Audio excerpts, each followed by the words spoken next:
Dunia ini penuh dengan kemungkinan yang belum pernah kita bayangkan. Tapi bagaimana jika sesuatu yang biasa kita anggap pasti tiba-tiba berubah? Mari kita bayangkan bersama. Duduklah dengan tenang, biarkan rasa penasaranmu memandu, dan ikuti perjalanan ini sampai akhir. Karena jawaban dari pertanyaan itu mungkin akan mengubah cara kita melihat dunia. Bayangkan kamu sedang berjalan santai di siang hari. Matahari bersinar terang, langit biru membentang luas, dan udara terasa hangat di kulitmu. Kita sering menganggap semua ini wajar. Tapi ada sesuatu yang tidak terlihat di atas sana, yang setiap hari melindungi kita tanpa kita sadari, lapisan ozon. Lapisan ozon ini ibarat perisai tipis yang menyelimuti bumi. Letaknya berada di lapisan atmosfer yang disebut stratosfer, sekitar 15 hingga 35 km di atas permukaan bumi. Jadi, memang jauh di atas kepala kita, tapi dampaknya sangat dekat dengan kehidupan sehari-hari. Lalu, apa sih sebenarnya tugas perisai ini? Sinar matahari yang sampai ke bumi tidak hanya cahaya yang membuat kita bisa melihat atau panas yang membuat kita merasa hangat. Ada bagian lain dari sinar matahari yang berbahaya, namanya sinar ultraviolet, UV. Kalau tubuh kita terkena terlalu banyak sinar UV, kulit bisa terbakar, rusak, bahkan berisiko terkena kanker kulit. Mata kita juga bisa terganggu, menyebabkan kebutaan. Disinilah lapisan ozon berperan. Ia bekerja sebagai filter alami, menyaring sinar UV yang berbahaya sebelum menembus sampai ke permukaan bumi. Tanpa lapisan ozon, bumi akan seperti planet tanpa pelindung, langsung dihantam radiasi mematikan dari matahari. Mungkin kita tidak pernah melihat wujudnya, karena ozon bukanlah tembok atau kaca besar di langit. Ia hanyalah gas tipis, terdiri dari molekul-molekul oksigen khusus yang disebut O. Tapi jangan remehkan ketipisannya. Justru dalam kelembutannya itu, ozon bisa menahan sebagian besar radiasi UV. Tanpa ozon, kita mungkin tidak bisa menikmati langit biru dengan santai seperti sekarang. Kalau boleh diibaratkan, lapisan ozon itu seperti payung besar yang menaungi seluruh planet. Kita tidak selalu sadar betapa pentingnya payung itu, sampai suatu hari payung tersebut hilang. Dan kalau benar-benar hilang, konsekuensinya bukan hanya kita jadi kepanasan, tapi seluruh kehidupan di bumi bisa berubah drastis. Bayangkan suatu pagi yang cerah. Burung-burung masih berkicau, orang-orang sedang berangkat kerja atau sekolah, dan anak-anak bermain di halaman rumah. Semuanya tampak biasa saja. Tapi ada satu hal yang berbeda, lapisan ozon di langit telah hilang. Pada detik itu juga, sinar ultraviolet, UV, yang biasanya disaring oleh ozon, langsung menembus tanpa hambatan ke permukaan bumi. Radiasi ini seperti pisau halus tak kasat mata, yang menyayat perlahan tapi pasti. Dalam hitungan menit pertama, orang-orang yang berada di luar ruangan mulai merasakan kulit mereka terbakar lebih cepat dari biasanya. Kalau biasanya kamu butuh berjam-jam di bawah matahari untuk merasa gosong, kini cukup beberapa menit saja kulitmu akan memerah parah, seperti luka bakar tingkat ringan. Tak hanya kulit, mata manusia juga menjadi sasaran utama. Radiasi UV yang kuat bisa merusak kornea. Bayangkan seseorang yang sedang berjalan tanpa kacamata hitam, dalam waktu singkat penglihatannya jadi kabur, silau berlebihan, bahkan terasa sakit. Ini bukan lagi cahaya matahari yang hangat, tapi cahaya yang bisa melukai. Kita mungkin akan panik. Orang-orang akan buru-buru mencari perlindungan di dalam rumah, menutup jendela, atau bersembunyi di bawah naungan. Tapi masalahnya, radiasi ini terlalu kuat. Meski berada di dalam rumah, panasnya terasa lebih menyengat, dan bayangan hitam tirai tak cukup melindungi. Hanya gedung-gedung dengan pelindung khusus atau kaca tebal anti-UV yang bisa sedikit mengurangi dampaknya. Hewan-hewan pun ikut terkejut. Burung-burung yang biasa terbang bebas di langit mulai jatuh satu persatu, karena sayap dan kulit tipis mereka tidak tahan diserang radiasi. Hewan ternak yang biasanya bebas merumput mulai gelisah, berusaha mencari tempat berteduh. Alam seolah tahu ada sesuatu yang salah dengan sinar matahari hari itu. Yang lebih menakutkan, radiasi UV juga menghantam DNA makhluk hidup. Artinya, kerusakan tidak hanya terjadi di permukaan kulit, tapi juga masuk ke dalam tubuh. Sel-sel manusia dan hewan mulai terganggu, meningkatkan risiko kanker dan mutasi genetik jauh lebih cepat dari biasanya. Dalam jam-jam pertama tanpa ozon, dunia mulai kacau. Rumah sakit dipenuhi orang dengan luka bakar serius, mata rusak, dan gejala dehidrasi karena sinar UV memperparah panas tubuh. Pemerintah mungkin akan segera mengeluarkan peringatan darurat, melarang orang keluar rumah tanpa perlindungan khusus. Apa yang awalnya terasa seperti matahari lebih terik dari biasanya, kini berubah menjadi ancaman nyata yang tidak bisa dihindari. Semua orang baru sadar, sinar matahari yang sama, yang biasanya memberi kehidupan, bisa berubah menjadi senjata mematikan begitu ozon hilang. Dan itu baru detik pertama. Lalu bagaimana jika manusia harus bertahan hidup dalam kondisi ini lebih lama? Setelah detik-detik pertama tanpa ozon berlalu, manusia mulai merasakan dampak yang lebih serius. Kini, bukan hanya rasa terbakar di kulit atau silau di mata. Perlahan-lahan, kita mulai menyadari, tubuh manusia tidak dirancang untuk hidup tanpa perlindungan ozon. Bayangkan seseorang yang nekat berjalan keluar rumah hanya sebentar, mungkin untuk membeli makanan atau sekadar memeriksa kebun. Dalam waktu kurang dari 10 menit, kulitnya sudah memerah parah, seperti habis duduk di pantai seharian tanpa tabir surya. Tapi kali ini bukan sunburn biasa, melainkan luka bakar tingkat tinggi. Kulit terasa perih, mengelupas, dan meninggalkan rasa sakit luar biasa. Dan itu baru gejala paling ringan. Dalam jangka lebih panjang, paparan UV tanpa filter ozon menyebabkan kerusakan DNA. Sel-sel kulit yang rusak mulai berkembang tidak normal, menimbulkan risiko kanker kulit yang meningkat tajam. Jika sebelumnya kanker kulit adalah penyakit yang bisa dicegah dengan tabir surya dan pola hidup sehat, kini penyakit itu akan menjadi hal yang umum dialami hampir semua orang. Tak hanya kulit, mata manusia juga tidak aman. Radiasi UV yang terlalu kuat membuat kornea cepat rusak. Akibatnya, banyak orang akan mengalami katarak dini, bahkan bisa buta total hanya karena terlalu lama terkena cahaya matahari. Bayangkan, anak-anak kecil yang seharusnya bisa bermain bebas di luar rumah, harus memakai kacamata pelindung khusus sejak usia dini, atau mereka berisiko kehilangan penglihatan. Lalu, bagaimana dengan sistem kekebalan tubuh kita? Ternyata, sinar UV berlebih juga bisa melemahkan sistem imun.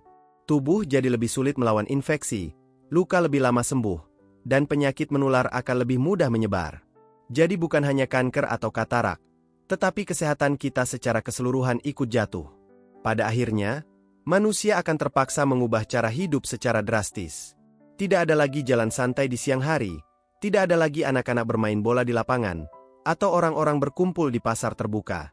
Semua aktivitas dilakukan di dalam ruangan tertutup dengan perlindungan khusus.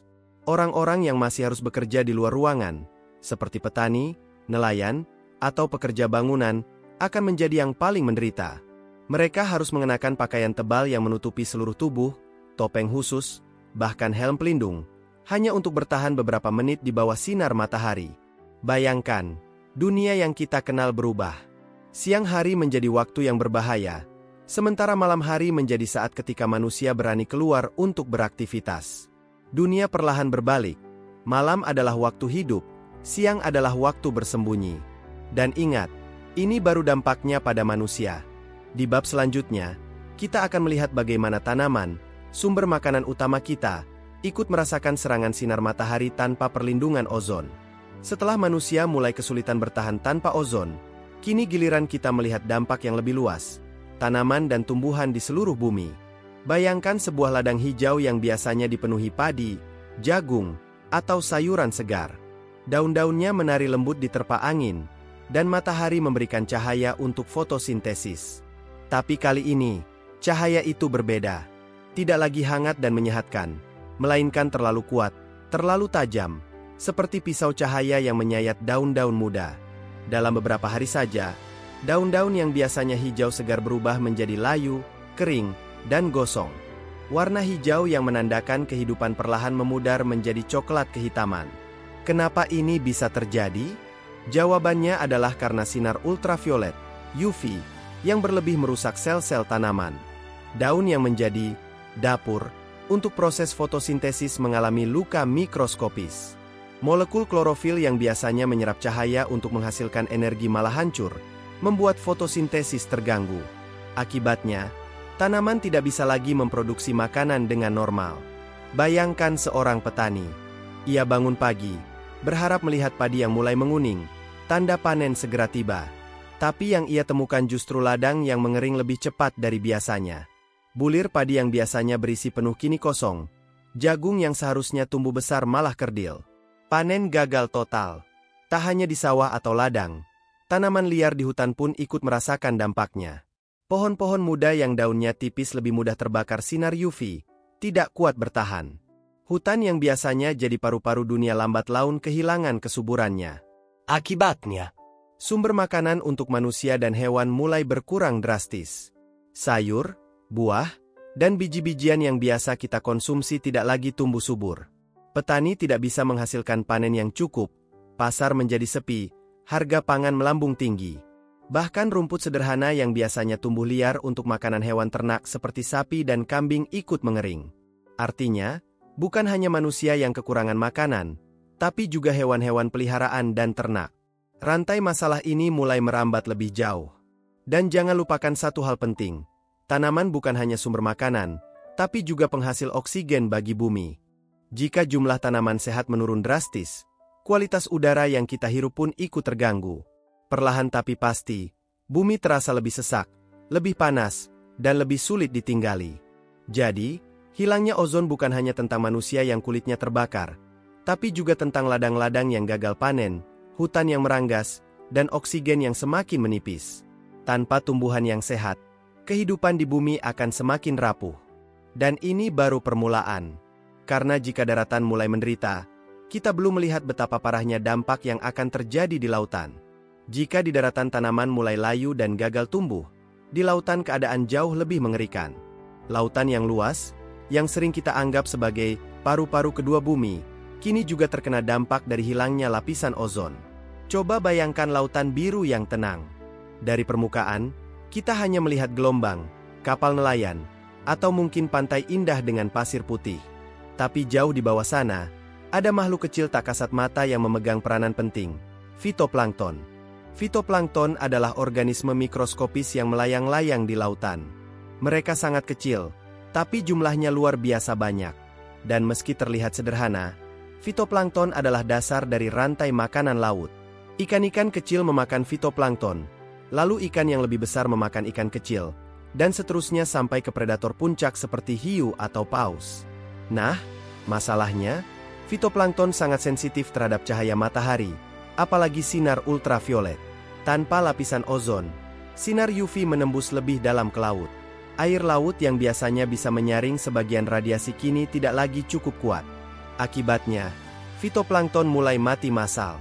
Dalam beberapa minggu, jumlah fitoplankton menurun drastis. Ikan-ikan kecil yang bergantung pada mereka kehilangan sumber makanan utama. Tanpa makanan, mereka ikut mati atau populasinya merosot tajam. Dan seperti domino, efek ini menjalar ke seluruh rantai makanan laut. Ikan-ikan besar kelaparan, burung laut kehilangan sumber ikan, paus tidak lagi menemukan plankton dalam jumlah cukup. Bayangkan nelayan yang biasanya pulang dengan perahu penuh tangkapan. Kali ini, jaringnya kosong. Hari demi hari, tangkapan semakin sedikit, sampai akhirnya tidak ada lagi ikan yang bisa ditangkap. Industri perikanan runtuh. Orang-orang di pesisir yang hidup bergantung pada laut jatuh ke dalam krisis pangan dan ekonomi. Tapi bukan hanya masalah makanan. Fitoplankton juga memiliki peran lain yang sangat penting. Mereka adalah penghasil oksigen bumi. Faktanya, lebih dari separuh oksigen yang kita hirup setiap hari berasal dari fitoplankton di laut, bukan dari hutan di darat. Jadi ketika fitoplankton mati massal, bukan hanya laut yang sekarat, tapi seluruh atmosfer bumi ikut berubah. Udara yang kita hirup perlahan menjadi semakin tipis, sesak, dan penuh karbon dioksida. Perubahan ini membuat iklim semakin kacau. Suhu laut naik lebih cepat karena tidak ada lagi fitoplankton yang membantu menyerap karbon. Es di kutub mencair lebih cepat. Permukaan laut naik, kota-kota pesisir terancam tenggelam. Laut yang dulu menjadi sumber kehidupan kini berubah menjadi ancaman besar. Hilangnya ozon ternyata bukan hanya bencana di darat, tapi juga pukulan telak bagi ekosistem laut. Dan ketika laut ikut runtuh, kehidupan di bumi semakin tidak stabil. Namun, bencana ini tidak berhenti sampai di sini. Karena setelah daratan dan lautan terguncang, berikutnya yang terancam adalah seluruh rantai makanan di bumi. Kita sudah melihat bagaimana manusia menderita, tanaman layu, dan lautan kehilangan fitoplankton. Tapi sekarang, mari kita tarik garis lebih jauh. Semua itu berarti rantai makanan di bumi mulai runtuh. Bayangkan rantai makanan seperti sebuah jaring besar yang saling terhubung. Di dasar jaring ada tumbuhan dan fitoplankton, yang menghasilkan energi dari cahaya matahari. Lalu, energi itu naik ke tingkat berikutnya, dimakan oleh hewan kecil, lalu hewan besar, hingga akhirnya sampai ke predator puncak. Selama jutaan tahun, jaring ini menjaga keseimbangan kehidupan di bumi. Namun tanpa ozon, jaring itu mulai robek satu persatu. Di daratan, rumput dan tanaman gagal tumbuh dengan baik karena daunnya gosong oleh radiasi UV. Hewan pemakan tumbuhan, seperti sapi, kambing, rusa, dan gajah, kehilangan sumber makanan. Mereka kelaparan, populasinya menurun drastis. Dan kalau hewan-hewan pemakan tumbuhan hilang, maka predator seperti singa, serigala, atau harimau juga ikut kehilangan mangsa. Hasilnya, ekosistem darat tergencang hebat. Di lautan, situasinya lebih parah. Fitoplankton yang mati massal membuat ikan kecil kelaparan. Tanpa ikan kecil, ikan besar seperti tuna, salmon, atau bahkan paus, tidak lagi punya cukup makanan. Bayangkan lautan luas yang biasanya dipenuhi kehidupan, kini menjadi sepi. Rantai makanan di laut terputus di bagian paling dasar, dan semua yang ada di atasnya ikut runtuh. Dampaknya tidak berhenti pada hewan. Manusia juga terkena imbas langsung. Kita kehilangan sumber pangan dari pertanian, perkebunan, dan juga dari laut. Pasar yang biasanya dipenuhi sayuran segar dan ikan segar kini kosong. Roti, nasi, daging, susu, dan bahkan buah-buahan menjadi barang langka yang hanya bisa didapat oleh segelintir orang dengan harga yang sangat tinggi. Bayangkan sebuah keluarga sederhana. Biasanya mereka bisa makan dengan lauk ikan atau sayur dari kebun. Tapi kini, mereka hanya bisa bertahan dengan makanan olahan seadanya yang tersisa. Anak-anak mulai kekurangan gizi, orang dewasa kelelahan, dan penyakit menyebar lebih cepat karena tubuh manusia semakin lemah. Lalu, apa yang dilakukan manusia? Bisa dipastikan, manusia akan mulai bersaing keras demi makanan. Konflik sosial bisa muncul di mana-mana. Negara-negara yang sebelumnya kaya pangan akan menutup perbatasannya, melindungi sumber makanan untuk rakyatnya sendiri. Negara lain yang tidak punya cukup sumber daya bisa mengalami kelaparan massal. Hilangnya ozon bukan hanya soal lingkungan, tapi juga bisa menjadi pemicu krisis kemanusiaan global. Perang, perebutan lahan, dan migrasi besar-besaran mungkin akan terjadi hanya demi bertahan hidup. Dengan kata lain, tanpa ozon, dunia tidak lagi berputar seperti biasa. Alam yang dulu harmonis kini berantakan. Semua makhluk hidup, dari yang terkecil hingga terbesar, merasakan dampaknya. Namun, bencana ini belum selesai. Karena ketika rantai makanan terputus, ada satu konsekuensi lain yang semakin memperburuk keadaan. Suhu bumi akan melonjak drastis. Bayangkan suatu siang di kota besar. Jalanan biasanya ramai oleh kendaraan. Anak-anak biasanya bermain di taman. Orang-orang biasanya berjalan dengan santai. Tapi kini, suasana berbeda. Matahari di atas kepala tidak lagi terasa hangat. Ia terasa seperti bola api raksasa yang memanggang bumi tanpa ampun. Mengapa bisa begitu? Karena tanpa lapisan ozon, radiasi matahari masuk langsung ke permukaan bumi tanpa filter. Radiasi ini tidak hanya membuat kulit terbakar atau mata rusak, tapi juga mengacaukan keseimbangan iklim global. Ozon sebenarnya punya peran penting dalam menjaga keseimbangan panas bumi. Ia menyerap sebagian radiasi ultraviolet dan membantu mengatur distribusi energi matahari. Tanpa lapisan pelindung itu, panas yang masuk ke bumi jauh lebih besar daripada yang bisa dipantulkan kembali keluar angkasa. Akibatnya, suhu rata-rata bumi mulai naik drastis. Di beberapa tempat, terutama daerah tropis, siang hari bisa mencapai suhu lebih dari 60 derajat Celcius. Itu artinya, manusia tidak bisa bertahan lama di luar ruangan. Bahkan hewan-hewan yang terbiasa hidup di gurun sekalipun akan kesulitan menghadapi panas ekstrim ini. Lalu, apa yang terjadi dengan lingkungan? Es di kutub mencair lebih cepat. Gunung es raksasa yang biasanya membutuhkan ribuan tahun untuk mencair, kini luruh hanya dalam hitungan dekade. Permukaan laut naik. Kota-kota pesisir seperti Jakarta, Bangkok, New York, atau Tokyo mulai terendam. Pulau-pulau kecil perlahan hilang dari peta. Gurun meluas. Daerah yang tadinya subur berubah menjadi tanah kering yang retak-retak. Sungai mengering, danau mengecil, hutan tropis kehilangan kelembapannya. Iklim dunia pun menjadi kacau. Di satu sisi, beberapa daerah dilanda kekeringan ekstrim. Di sisi lain, Badai besar semakin sering muncul karena energi panas dari matahari memicu angin topan super.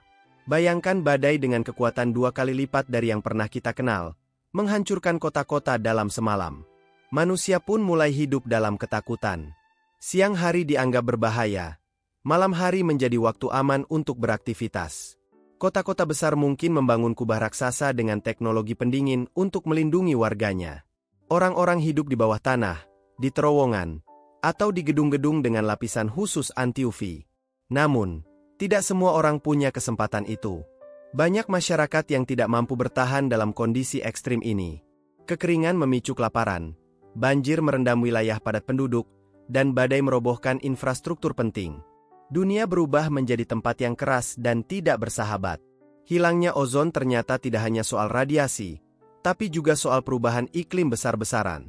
Bumi menjadi lebih panas, lebih kacau, dan jauh lebih sulit untuk dihuni. Tapi, meski semua terlihat suram, manusia adalah makhluk yang tidak mudah menyerah. Dalam kondisi paling sulit, mereka akan mencoba mencari cara untuk bertahan.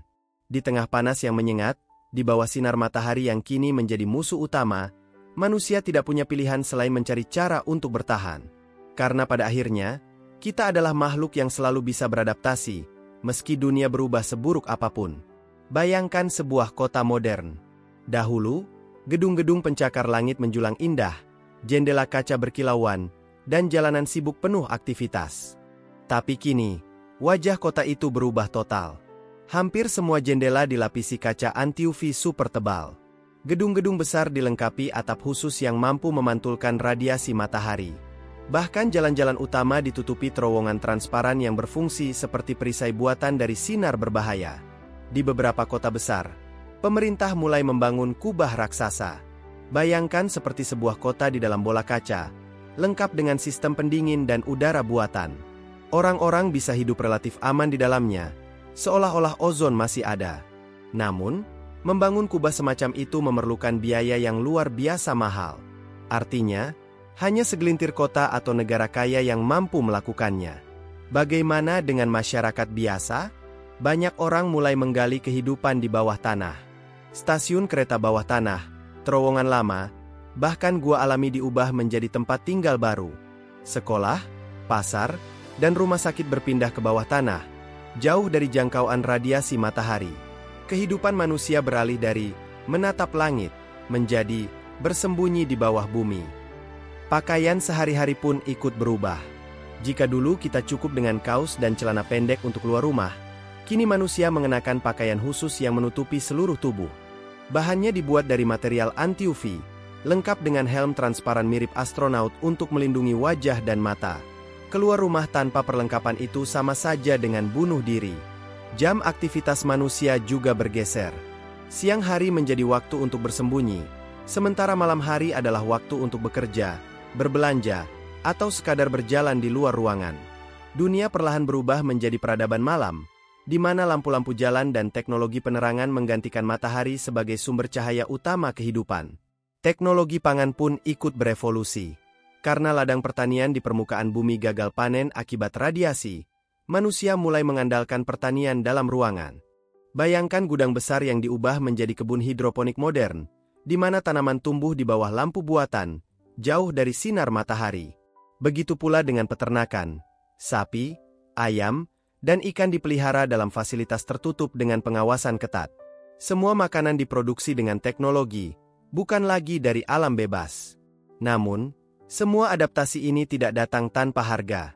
Hidup di dalam kubah, di bawah tanah, atau dengan pakaian pelindung bukanlah hal yang nyaman. Banyak orang merindukan langit biru, angin sepau-sepau, atau sekadar hangatnya matahari di kulit tanpa rasa sakit. Bagi generasi baru, mungkin mereka tidak pernah lagi tahu rasanya bermain bebas di bawah cahaya matahari. Di titik ini, peradaban manusia tetap bertahan, tapi tidak lagi sama. Kita tidak lagi menjadi penguasa bumi, melainkan makhluk rapuh yang harus terus bersembunyi dari langit di atas kita. Dan sayangnya, meski manusia bisa beradaptasi, alam tidak secepat itu pulih. Spesies tumbuhan dan hewan terus berkurang, membuat bumi semakin sepi. Hidup manusia memang berhasil bertahan dengan teknologi, kubah pelindung, kota bawah tanah, dan pakaian anti-UV. Tapi bagaimana dengan makhluk hidup lain? Bagaimana dengan alam liar, hutan, lautan, dan seluruh kehidupan yang tidak memiliki perlindungan seperti kita? Jawabannya, perlahan, bumi berubah menjadi planet yang sepi. Mari kita mulai dari daratan. Hutan tropis yang dulu hijau rimbun kini tampak meranggas. Pohon-pohon muda tidak mampu bertahan dari sinar ultraviolet yang terlalu kuat. Daun-daun gosong, batangnya kering, dan regenerasi hutan berhenti. Suara kicau burung yang biasanya mengisi pagi perlahan menghilang, digantikan oleh keheningan yang aneh. Hewan-hewan pun ikut menghilang satu persatu. Hewan kecil seperti serangga dan reptil, yang kulitnya tipis, paling dulu terkena dampaknya. Tanpa mereka, ekosistem terganggu. Katak yang biasanya memakan serangga ikut berkurang. Burung yang memakan katak pun kesulitan mencari makan. Rantai ini runtuh, dan spesies demi spesies punah lebih cepat dari yang bisa kita bayangkan. Di lautan, keadaan tidak lebih baik. Fitoplankton yang sudah mati massal membuat populasi ikan hancur. Paus, lumba-lumba, dan predator besar kehilangan makanan. Lautan yang dulu penuh kehidupan kini terasa kosong, seolah-olah ombak hanya menggulung air tanpa jiwa. Nelayan yang berlayar hanya menemukan hamparan laut biru yang sunyi, tanpa gerombolan ikan yang biasanya menari di bawah permukaan. Perlahan, bumi kehilangan keanekaragaman hayati yang menjadi ciri khasnya. Jika dulu kita bisa menyebutkan ribuan spesies tumbuhan, burung, ikan, atau serangga, kini daftar itu semakin pendek. Dunia yang penuh warna, dari kupu-kupu di taman, kicauan burung di pagi hari, hingga kawanan ikan di laut, berubah menjadi dunia yang monoton, sunyi, dan miskin kehidupan. Bagi manusia, kehilangan ini bukan hanya soal keindahan alam, tapi juga soal keseimbangan hidup. Tanpa hewan penyerbuk seperti lebah, tanaman semakin sulit berkembang biak. Tanpa hutan, udara semakin penuh karbon. Tanpa lautan yang sehat, oksigen semakin tipis. Bumi tidak hanya menjadi sepi, tapi juga semakin berbahaya untuk dihuni. Di tengah keheningan itu, generasi baru manusia tumbuh. Mereka lahir dan besar di kota bawah tanah atau di dalam kubah pelindung. Banyak dari mereka bahkan tidak pernah melihat hewan liar dengan mata kepala sendiri. Burung merpati, kupu-kupu, atau bahkan sapi dan kuda mungkin hanya bisa mereka kenal lewat buku, foto, atau simulasi digital. Dunia nyata mereka hanyalah beton, mesin, dan lampu buatan. Bayangkan seorang anak kecil bertanya kepada orang tuanya, apakah benar dulu ada hutan luas dengan suara burung yang indah? Orang tuanya hanya bisa mengangguk, sambil menunjukkan foto lama. Foto itu terlihat asing bagi si anak, seolah-olah itu hanyalah dongeng dari masa lalu, bukan kenyataan yang pernah ada di bumi. Inilah wajah baru planet kita, planet yang sepi, kehilangan nyawanya sedikit demi sedikit. Manusia masih ada, tetapi kita hidup di dunia yang tidak lagi terasa seperti rumah. Namun, dari semua kehancuran itu, ada satu hal yang bisa kita renungkan. Apakah semua ini masih bisa dicegah? Setelah melewati semua perubahan besar, matahari yang menjadi musuh, hutan yang mati, lautan yang sepi, hingga manusia yang terpaksa bersembunyi di bawah tanah, kita akhirnya sampai pada satu kesimpulan. Hilangnya lapisan ozon adalah sebuah peringatan keras bagi umat manusia. Mari kita bayangkan sejenak. Lapisan ozon, tipisnya tidak lebih tebal dari kulit apel jika dibandingkan dengan ukuran bumi, ternyata mampu melindungi seluruh kehidupan selama jutaan tahun. Tanpa kita sadari, kehidupan kita sangat bergantung pada sesuatu yang rapuh namun luar biasa penting ini. Tapi karena ulah manusia, bahan kimia berbahaya, polusi, dan keserakahan industri, lapisan itu pernah hampir hancur. Skenario, ozon hilang sepenuhnya, yang tadi kita bayangkan sebenarnya belum terjadi di dunia nyata. Namun, lubang ozon memang pernah nyata terbentuk, terutama di atas Antartika pada tahun 1980-an. Saat itu, dunia baru menyadari betapa seriusnya masalah ini. Untungnya, manusia bergerak. Negara-negara di dunia bersatu, menandatangani Protokol Montreal tahun 1987, sebuah perjanjian internasional untuk menghentikan produksi zat perusak ozon seperti CFC, chlorofluorobon. Dan hasilnya luar biasa. Sejak itu, lapisan ozon perlahan mulai pulih. Para ilmuwan memperkirakan bahwa jika kesepakatan ini terus dijaga, ozon akan sepenuhnya sembuh sekitar pertengahan abad ke-21. Artinya, kita sebenarnya masih punya kesempatan untuk menyelamatkan bumi dari skenario mengerikan yang tadi kita ceritakan. Namun, Ada pelajaran penting yang harus kita ingat. Krisis ozon hanyalah satu contoh dari betapa rapuhnya planet ini di tangan kita. Hari ini, tantangan lain menunggu. Perubahan iklim, pemanasan global, polusi plastik, dan deforestasi. Semua itu bisa membawa kehancuran yang sama jika kita tidak belajar dari masa lalu. Bayangkan jika manusia tidak pernah bertindak pada tahun 1980-an. Bayangkan jika protokol Montreal tidak pernah ditandatangani.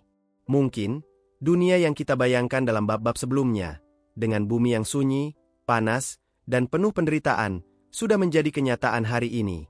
Inilah poin terpentingnya. Manusia bisa menghancurkan bumi, tetapi manusia juga bisa menyelamatkannya. Kita adalah penyebab, tapi juga bisa menjadi solusi. Maka, setiap kali kita berbicara tentang menjaga lingkungan, entah itu mengurangi emisi, menanam pohon, menggunakan energi bersih, atau mengurangi plastik, itu bukan sekadar kampanye kosong. Itu adalah tindakan nyata yang menentukan masa depan kita. Lapisan ozon mengajarkan kita satu hal besar. Kita tidak bisa hidup tanpa bumi, tapi bumi bisa hidup tanpa kita. Jika kita tidak menjaga rumah ini, cepat atau lambat, bumi akan menjadi tempat yang asing, sunyi, dan tidak ramah bagi manusia. Tetapi jika kita belajar, bekerja sama, dan bertindak sekarang, maka dunia yang kita tinggali akan tetap menjadi rumah yang indah, penuh kehidupan, seperti seharusnya. Dan mungkin, ketika anak-anak di masa depan menatap langit biru yang bersih, mereka tidak hanya melihat keindahan. Mereka juga melihat sebuah simbol bahwa manusia pernah hampir menghancurkan bumi, tapi kemudian memilih untuk menyelamatkannya. Itulah pelajaran terbesar dari kehancuran, bahwa kita selalu punya pilihan.